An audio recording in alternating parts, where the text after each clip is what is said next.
what I want you to understand is that you've got to improve your blood glucose if you want to improve your lifestyle. If you deal with PCOS, menopause symptoms, if you've got cravings and hunger, if you've got frequent UTIs and yeast infections, if you've got headaches, fatigue, belly fat, all of these things will be improved by mastering your blood sugar levels. So stick with me today, and I'm going to teach you how. Welcome to the Dr. Ashley Show. Welcome to the Dr. Ashley Show. I'm Dr. Ashley, and today we're going to talk about all things that influence your blood sugar levels. You know, it impacts every aspect of your life. So if you want to improve your health, if you want to optimize your brain, your body, live better, live longer, you've got to think about regulating your blood sugar levels. So today we're going to talk about the tools you should understand, and we're going to talk about the hacks that you can implement to help improve your blood sugar and all of the things that it influences as well. So for me, I know if you've been listening to any of my previous episodes, you've heard a little bit about my past and where I've come from. For those of you who don't know my story, I was a professional ballet dancer. I started training in ballet when I was a really young girl, and physically my body just didn't want to conform. It didn't want to do the things that I was telling it to do. I was fat. I was told I was fat countless times, despite restricting calories, despite exercising like crazy. And no matter what I did, I couldn't get my body to be in the shape that it needed to be for the sport. And a big component of it for me was that I wasn't able to regulate my blood sugar. I thought I knew all the things, but I didn't. I had pre-diabetes and I was in my mid-20s, exercising like crazy and eating the way we've been told to eat.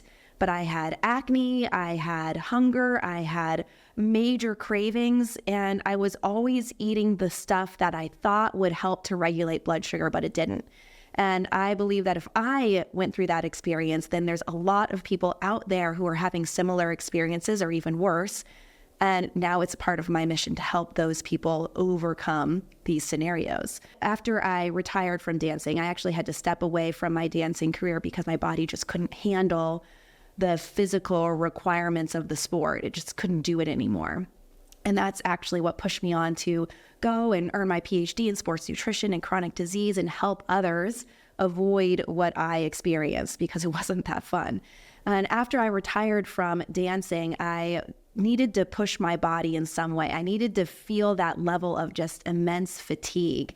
And so I took up cycling. I loved to road ride, and I was pretty darn good at it, but I was eating all the things that we're told to eat when we need to perform at high levels and do endurance type sports like that. So I would drink the Gatorade, I would eat the gels and the goos, and I had GI distress. I still put on more fat weight than when I was dancing, and I was bonking all the time. You know, if any of you have done any kind of endurance sports, you probably know that feeling of bonking, and it does not feel very good.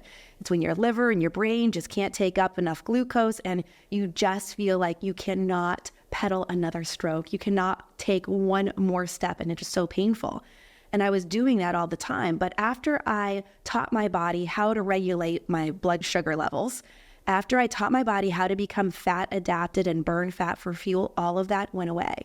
I now no longer have hunger or cravings. I eat the first meal during the day around 11 a.m. because that's the first time that I get hungry. I'm not thinking about food all the time. When I was dancing, when I was riding my bike and eating that way, I would think about food every minute of the day. What's the next snack? What's the next meal? That, by the way, if you feel like that, that is not a normal feeling. You should not feel that way, but that's what was happening with me. But after I made the changes, that all went away. I had no more acne, and I just felt better in general. I had less brain fog. I got sick less often. I just had better health in general. And when I continued to cycle throughout that time period, I loved being a fat adapted cyclist because I could cycle long periods of time and not need to eat anything special. And it was kind of like a mind game. All the guys were out there eating their bananas and their gels and their goos and having to stop all the time to get that food in. And I wouldn't have to do anything. And I was faster than them all. And I just loved it. I rode in the Iron Horse, which if you've heard of it, it's this big bicycle race out of Durango, Colorado, because I lived there for quite a few years. And it's 50 miles, and you ride from Durango up to Silverton, and it's 6,000 feet of climbing, and it's above 10,000 feet elevation. So you're really high up there. You can barely take in the oxygen, and you're climbing like crazy.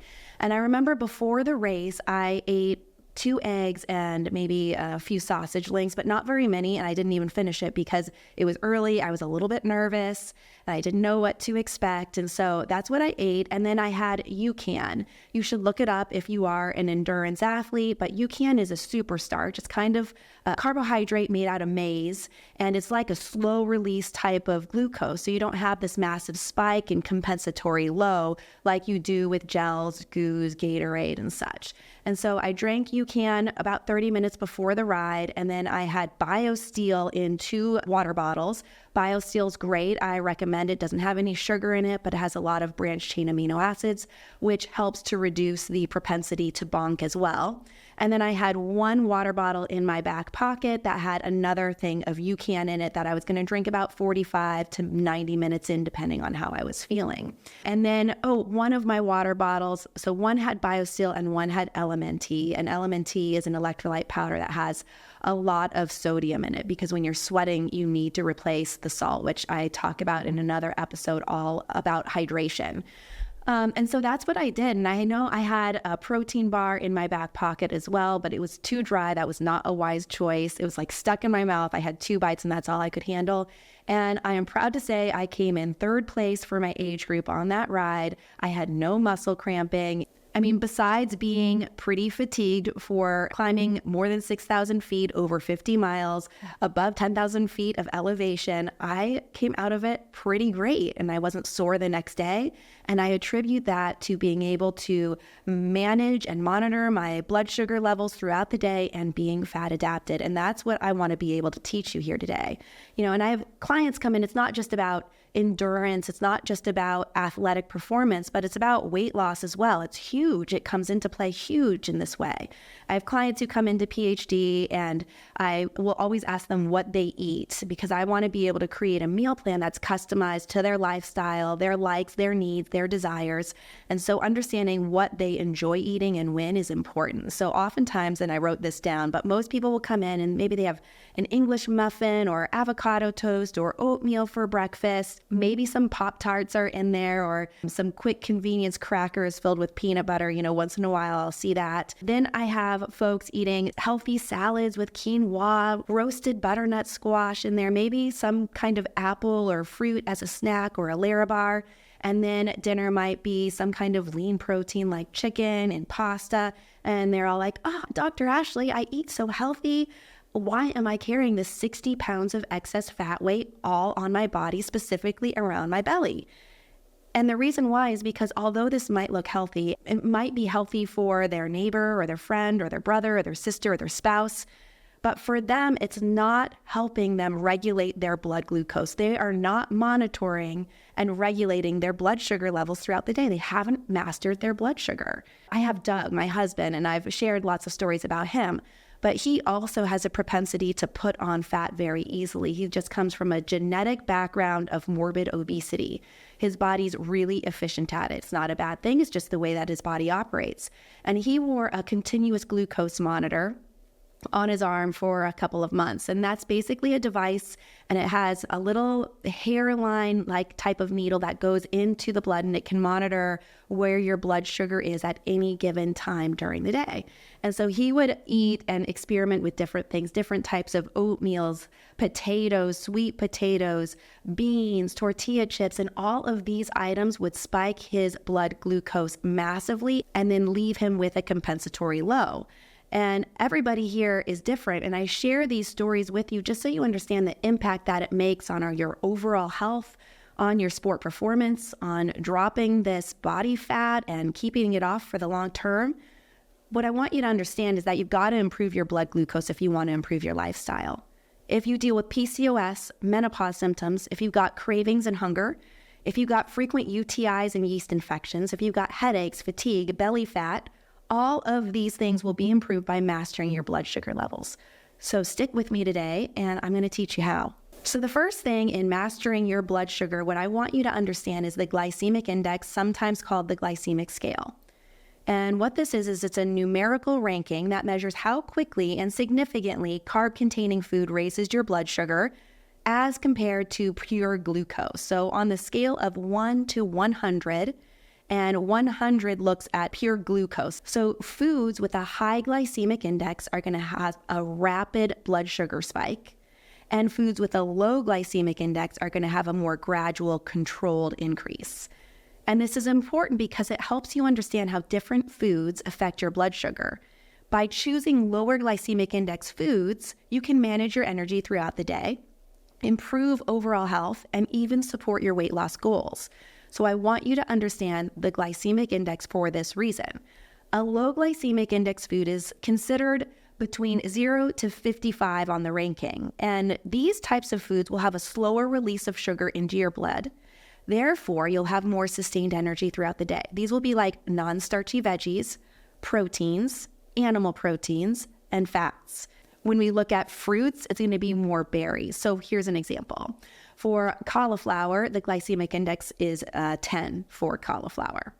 For ham, the glycemic index is 0 because remember, the majority of protein is not going to spike your blood glucose. Now, there is an asterisk around a protein because if you eat a ton of protein, more than your body can handle, say a steak that's the size of a dinner meal for Paul Bunyan, and you are 5'2" and a lady at 115 pounds, that amount of protein will likely spike your blood glucose. But most amount of protein that you eat that's going to support your muscle mass and not be a crazy amount isn't going to spike your blood glucose at all.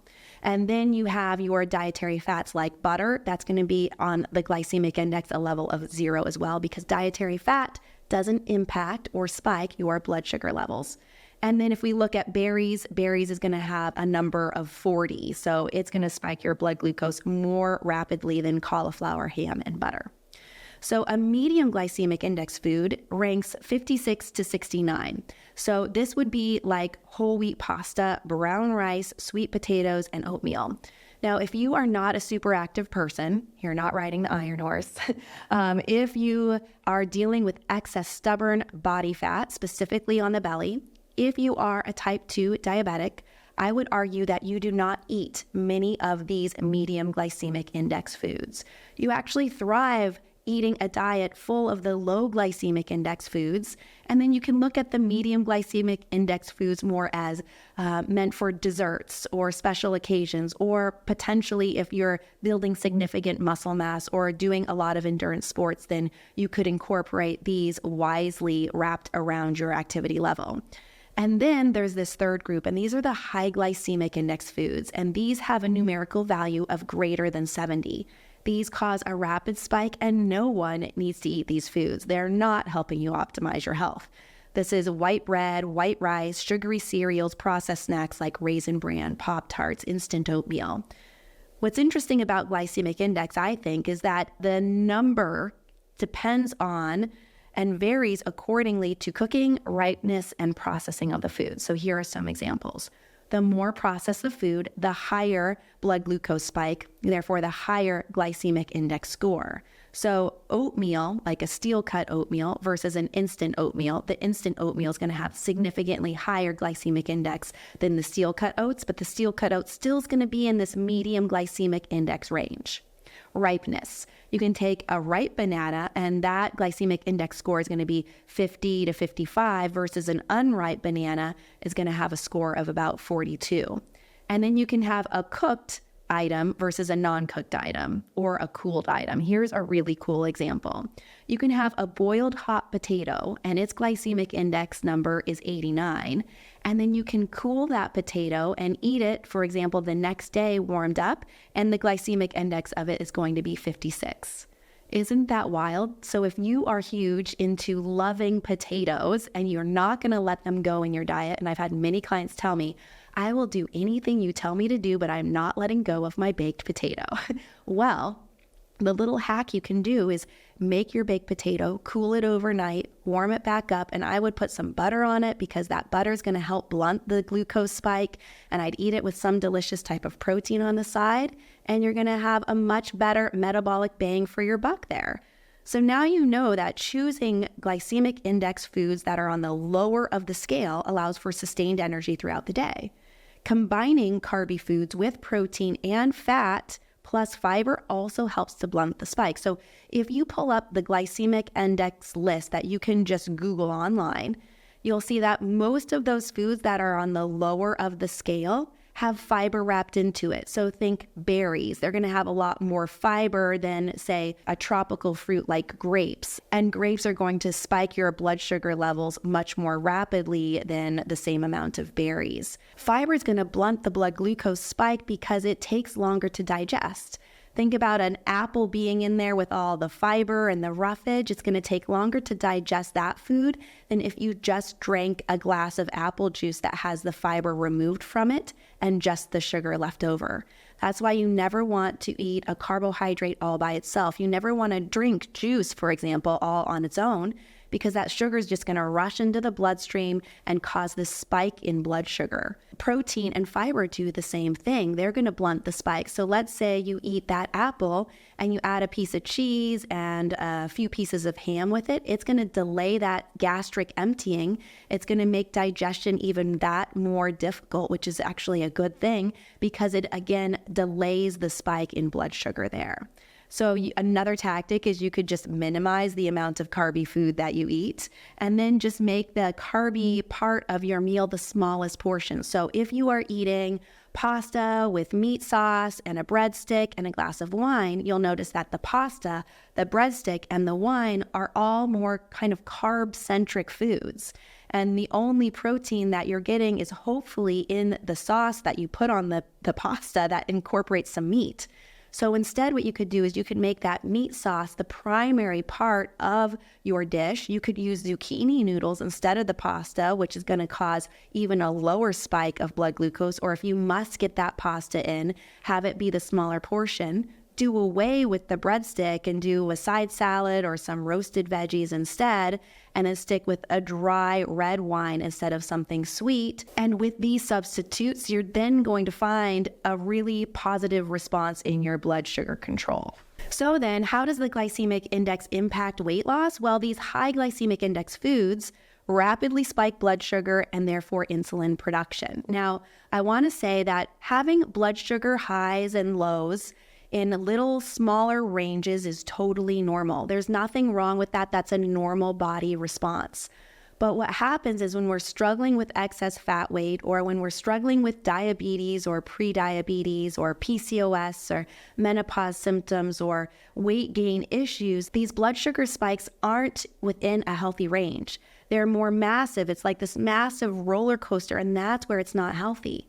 We don't want to have high, chronically high levels of insulin in the blood because insulin is a hormone that transports sugar into cells for energy. And when you have chronic and excess amounts of insulin, it promotes fat storage. So remember, a normal amount of insulin is good because insulin promotes that sugar from the bloodstream going into the muscle cells and the liver cells, and you can use it as energy. When we have a chronically high level of insulin, when it's excessive, that promotes fat storage, and we don't want to do that. We want lower glycemic index foods with fiber mixed with protein and fat to blunt that blood sugar spike and reduce insulin. This helps curb hunger and cravings, and it makes it so much easier to stick to your plan. If you're not hungry, if you don't have cravings, then you can actually stick to the plan that you set out for yourself. And that's what we see with PhD clients. Our clients come into us and they've got massive hunger and cravings, and they're not eating that much. And when we create that customized meal plan for them, guiding them on exactly what, when, and how much to eat to monitor and regulate and balance their blood sugar levels, oh my gosh, it makes the process so much more easy because they're not hungry, they don't have cravings, and they can follow the plan, and it feels really good. I also want you to understand that the amount that you eat of these carby foods matters. So the glycemic index takes into consideration how significantly blood sugar is going to rise in response to eating a specific carbohydrate-rich food, just as I explained. Glycemic load is another measurement that takes into consideration the amount of the food that you're eating. So when you're looking this up and you're studying glycemic index, I definitely want you to study glycemic load as well, so that you can take into account the quality and the quantity of food that you're eating. So now I want to dive in and I want to talk about the hacks that you can implement to lower your blood sugar in response to meals. And some of this information I gleaned from following the glucose goddess. Her name is Jessie Inchauspy, and I really recommend that you follow her because she's got a lot of great information. So the number one hack that I want to share with you today comes from Jessie. And what it is basically eating foods in a certain order. By eating foods in a specific order, you can actually decrease your blood sugar spike by 75%, which I think is wild. So the first thing that you want to eat when you go into eating a meal is veggies first. And the reason why is because of fiber, everything that we talked about. The veggies are going to be a lower glycemic index food, and they've got more fiber in there, so they're going to reduce the speed that sugar is absorbed for the rest of your eating time. That's wild. So think of a veggie starter, think of a side salad, something to start your meal. Then the next food that you're going to eat is your protein and your fat, again, because this slows digestion. So you've got your veggies in there. Now you've got your protein and your fat, and then you're going to eat, if you want it, your sugar or starch. So these would be the glycemic index foods that we talked about that will still be on the lower, but maybe up toward the medium level on that scale. And the reason you want to eat these last is because you've now got the fiber in there, layered the protein and the fat, and now you've got the sugar and the starch, and that's going to decrease the cravings, the hunger, and all the symptoms we talked about. If you eat one after another, and if you can pause a few minutes in between each one, even better. So what you want to be able to do is eat dessert as dessert after the meal, not by itself. Don't just go and grab a snack of some chocolate cake. That's going to cause that massive blood sugar spike and compensatory low.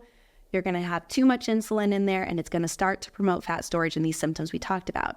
Instead, veggie starter, protein and fat, and then if you want to enjoy that chocolate cake, you would do that at the end. Okay, my second tip that also comes from Jessie and a lot of clinical studies is to have some kind of vinegar 10 minutes before the meal if you can. Doesn't matter what type of vinegar, just not balsamic glaze because it has a lot of sugar in it, but about 1 tablespoon of vinegar in a glass of water, or you could make it as a part of the salad dressing that goes on that veggie starter. And studies have shown that the blood sugar spike will reduce by 30% by taking in this vinegar. The reason why is because vinegar includes acetic acid, and acetic acid slows the breakdown of starch into glucose. So if you were to eat a piece of bread, it would slow that digestion of it into sugar. And number 2 is it increases the muscle uptake of glucose. So it gets that sugar out of the blood a little bit faster and into the muscles where we want it, because that's where we can use it and burn it as fuel. So remember that bread is a medium glycemic index food, and it's going to go into your gut, but it's going to be metabolized out as sugar. So that acetic acid slows the metabolism of it a little bit and increases the speed of which, or by which, the muscle cells can take up that sugar that's in the blood. So a good goal is about 2 tablespoons of vinegar per day before your biggest meals.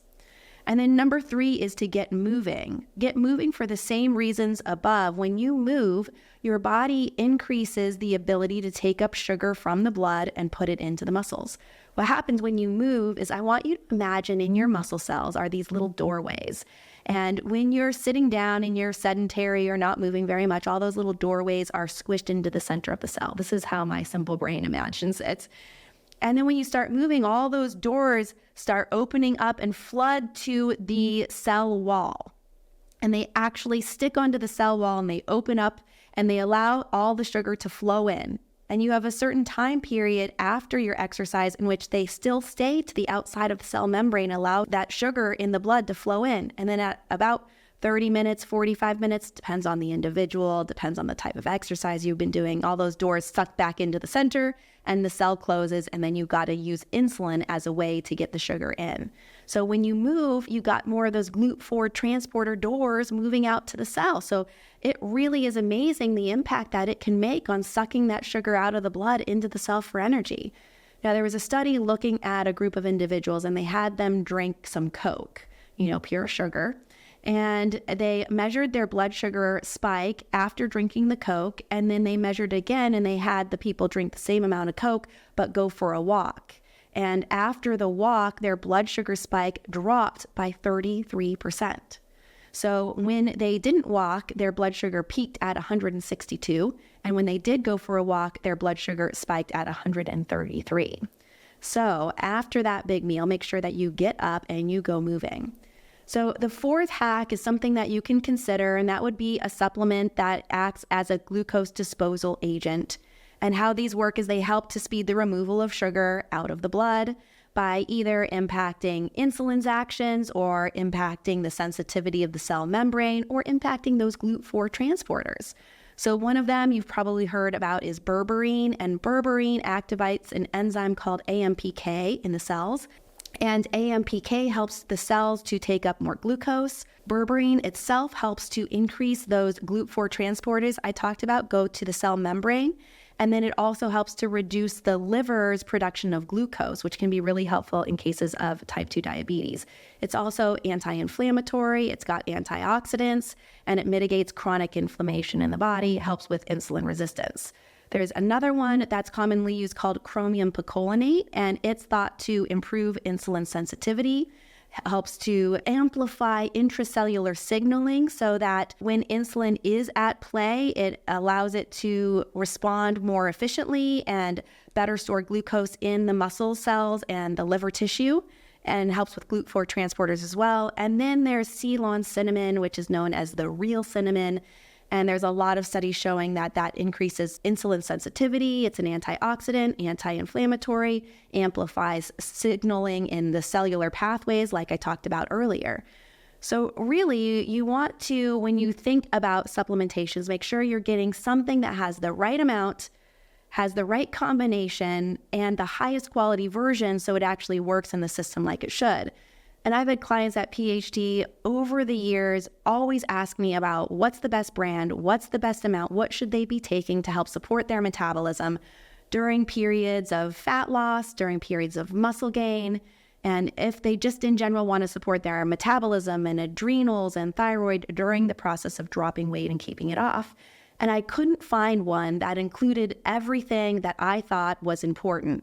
And so I actually formulated my own. It's called GLUCOCUT Plus, and I'm really excited about it.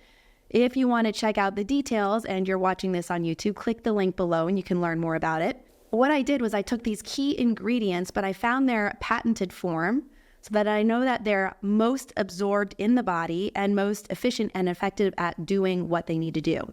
So in GLUCOCUT, I added Glucovantage, which is a patented form of dihydroberberine, because that is the form that is clinically shown to help manage blood glucose most effectively. I incorporated L-tyrosine to help with thyroid support, InnoSlim, which is a patented ingredient clinically shown to support fat loss, Chromax, which is a patented form of chromium picolinate to support healthy blood sugar levels and to reduce cravings, which I think is key when we're going through periods of fat loss. I also incorporated ZinMax, which is a patented form of zinc picolinate, which also helps to regulate blood sugar levels and, of course, helps with immunity, B vitamins for energy, and selenium to also help with thyroid, which is needed when we're going about dropping weight and shifting how our metabolism works. So again, if you want to learn more about it, come on over to YouTube if you're listening to this on a podcast platform and check out the link below. It's a really awesome product. Okay, so in this episode, you've learned about the glycemic index, how it impacts your overall health, not just weight loss. We talked about glycemic load and the difference between the two. And then we went through some really important hacks to help you monitor and regulate your blood sugar levels. So number one, eat food in certain order. implement vinegar before your largest meals, get moving, and then experiment with a possible glucose disposal agent. All right, if you're watching this on YouTube, please drop a comment below. Let me know how you regulate your blood sugar levels. Share it with the community so that we can all learn from each other. Let me know what you think about these hacks and if anything has surprised you. And make sure you subscribe so that we can impact more people together. If you're listening to this on a podcast platform, please follow us and leave a review. Remember, you got to step up to make a change. Lead with your heart, train your mind, and do not negotiate with your body. See you next time.